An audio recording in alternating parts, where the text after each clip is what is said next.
अस्सलाम वालेकुम। मज़ेदार चीज़ें तो फिश चिकन का स्टार्ट लेते हैं हम। बहुत मज़ेदार रेसिपी आज ज़रूर बनाइएगा।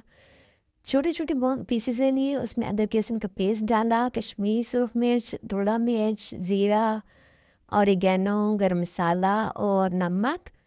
और ही हमने डाली है साथ में सूख मिर्चें भी, और साथ में दही डाल के इसको मिक्स किया। देखें जी, छोटे छोटे पीसेस आप देख सकते हैं इतना। और इसको थोड़ी देर हम रेस्ट ऑन रखते हैं। और ऑयल लिया हमने पैन में 2 से 3 टेबल स्पून, और उसमें अब इस मैरिनेटेड चिकन को डाल देंगे, फ्राई होने रखेंगे। थोड़ी देर इसको फ्राई करके और ढक के रख देंगे।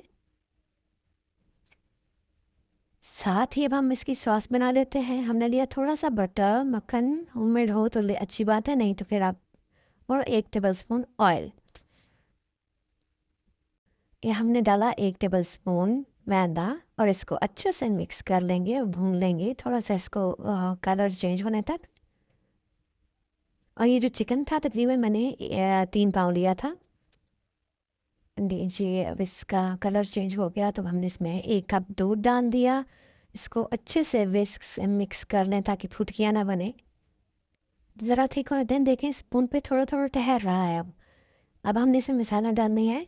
धनिया बारीक काट के, और ऑरिगेनो, डोरा मिर्च, काली मिर्च और चिकन पाउडर। या इस पॉइंट पे गार्लिक पाउडर और अनियन पाउडर भी डलता है, जो मेरे पास नहीं था, मैंने नहीं डाला। उसके बिना भी बहुत मज़े का बना था। अब चिकन को देखा हमने, और 1 टमाटर अच्छे से, या तो टमाटो प्यूरी डालें और या फिर आप उसको ग्रेट करके डाल दें, ताकि वो अच्छे से बीच में मिक्सअप हो जाए। अब इसको थोड़ा फर्दर भूनते हैं और ढक्कन दे के रख देते हैं। लीजिए, ज़बरदस्त किस्म का तैयार हो रहा है। अब अच्छा से भुन गया चिकन, देखें अच्छे से नरम हो गया। अब इसे हमने जो हमने इसकी सॉस बनाई थी वो ऐड कर दी। इसको मिक्सअप करेंगे थोड़ा। इसके मिक्स होने तक आप मुझे बताएं कि आपको मेरी रेसिपीज़ कैसी लगती हैं, कमेंट कीजिए। और लीजिए, आधा कप तकरीबन ग्रेट की हुई चीज़ हमने ऐड कर दी है इसमें, और अच्छे से फैला दें ताकि, और लिड दे के रख दिया। थोड़ा सा इसको हमने हल्की आंच पे रखा था ताकि थोड़ी मेल्ट हो जाए, और फिर बंद कर दिया।